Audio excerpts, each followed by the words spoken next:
రే నానా అంగడి పోయి గోధుమ పిండి తీసుకురాపరా. నేను బో నువ్వే బో. మిగిలింది నీకేరా. సరేనా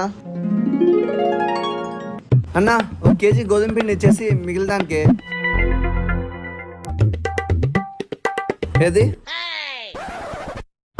నేను అడిగింది సిగరెట్. మిగిలిన చిల్లరకి అదే వస్తుంది బాబు. వద్దులే.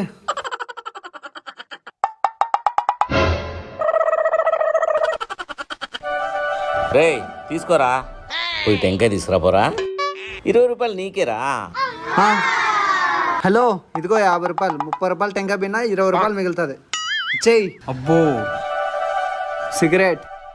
అయ్యో పూలదం అనేది మర్చిపోయానే. ఒగిపెట్టుందా? అయ్యో అగ్గిపెట్టలేదు అన్నా.